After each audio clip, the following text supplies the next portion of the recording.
Yo, before we start this video, let me congratulate the WNBA team for winning the finals. I'm woke enough to admit that the WNBA is just as entertaining as the regular NBA. Not really, but at least it's not soccer. Now, whenever I see a white dude with braids, I assume that he is a member of the WNBA. I don't know if I could use this word. It's like the N-word, but with a W. Just to be safe, I'm going to use a euphemism. A euphemism is a substitution for an offensive word. As you can see, instead of using the term tampon, they use the word feminine protection. We have to be politically correct because we don't want to offend small children or adults with the sensibilities of small children. I'm going to use the word Wicca. Now, there's a lot of Wiccas on Instagram. They come from rich families and good areas, but they still take pictures holding guns. They got braids, wear do-rags. Dudes in Jacksonville, Florida post pictures of themselves holding guns because society failed them. You're just mocking their behavior because you're a failure. You couldn't match the success of your parents, and instead of realizing that you're an underachiever, you put on a persona that you didn't come from much or had little options. I blame society. Now, I've seen some terrible things in my life. I really wish I could erase it. For example, this. He looks like an albino spider. And why is there a swastika on his album cover? This symbol is disgusting. I mean, you know what the Nazis did, right? They created the Volkswagen, and those things are so goofy. They also killed like 20 million people, so you should probably get rid of that. I doubt he designed it himself. He probably paid somebody, but he still has this after tons of people pointed out the swastika. Possibly the most notorious Wicca is Lil Piru. Now, Piru started off in 2012 under the name Z-Weezy because his name is Zachary Wallenbeck.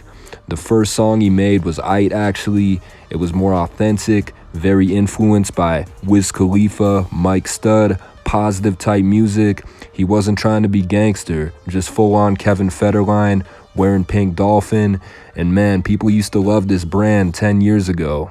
4 years later, in 2016, he releases I Am The Plug, very heavily inspired by drill music and Dirty South music. And even though this was released in 2016, it's kind of dated. It has like a 2012 Gucci Mane vibe. Piru was late to the function. He recreated himself, tried something different, and this record was okay for him. You can still listen to it on Dat Piff and make your own opinion. And as you can guess from the title, this is when he leaned more into a gangster image.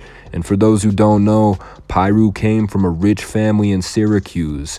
It's also when he started lying about his age. In one of the songs, he says he's 19, even though he's like 24 at this point. Now, I mentioned he was from Syracuse. He actually had the Syracuse Highway tattooed, but he covered it up and started saying he was from the South Bronx.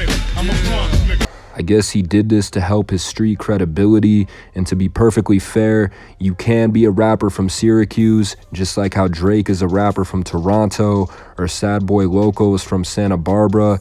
Not stereotypically dangerous cities, but they're still respected as rappers. Most people don't know what Syracuse is or what reputation it has. The next thing he did was change his name to Lil Piru. Now, Lil Wayne has a tattoo that says Piru.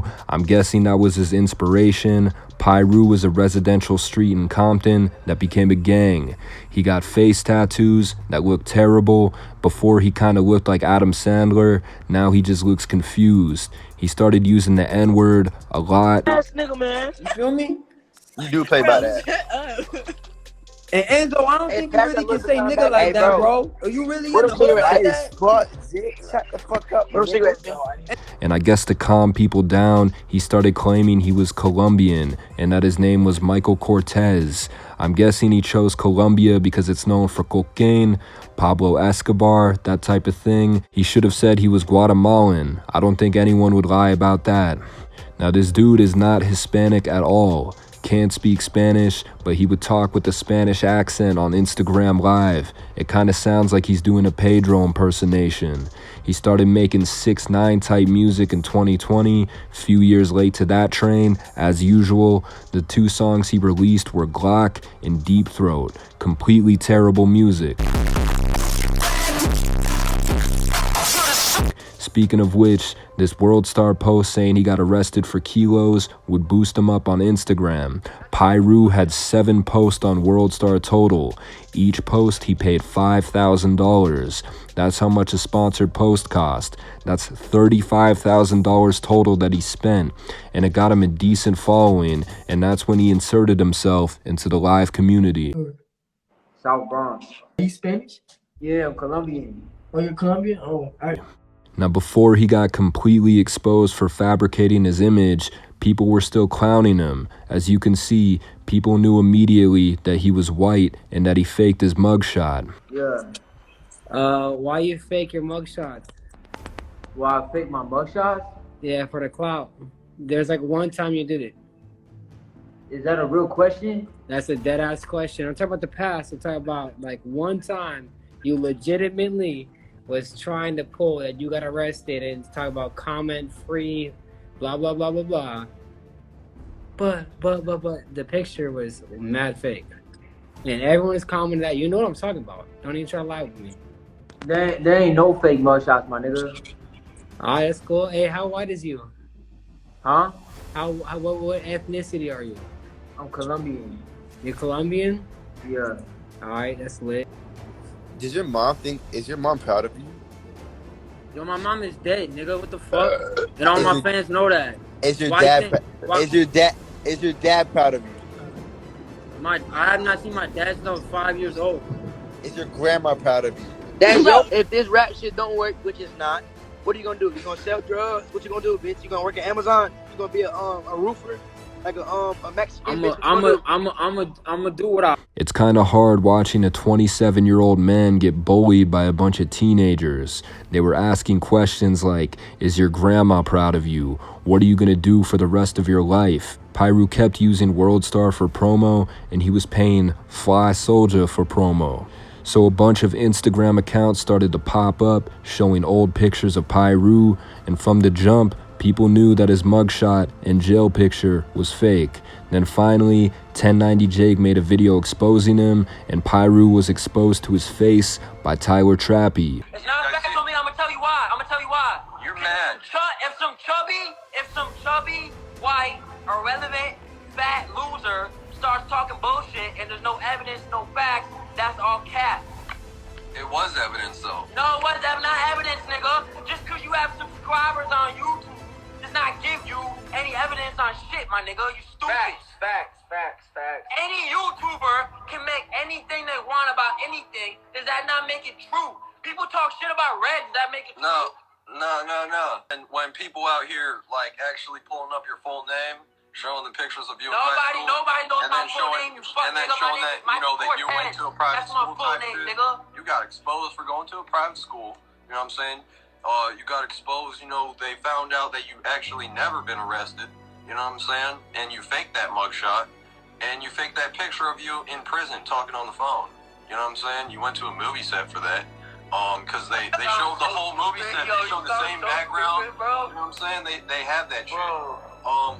Now, after being directly confronted, he stopped going live. He ended up deleting the music videos that he had. Now, why does he always delete his catalog? I guess he understands that whatever he was going for failed, and it's time to move on to something else. He doesn't want people to know that he's been around for a while.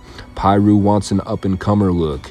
He started with a frat boy image, then a Dirty South image, then he turned into 6ix9ine. What's he doing now? Well, he's trying to make Spanish music.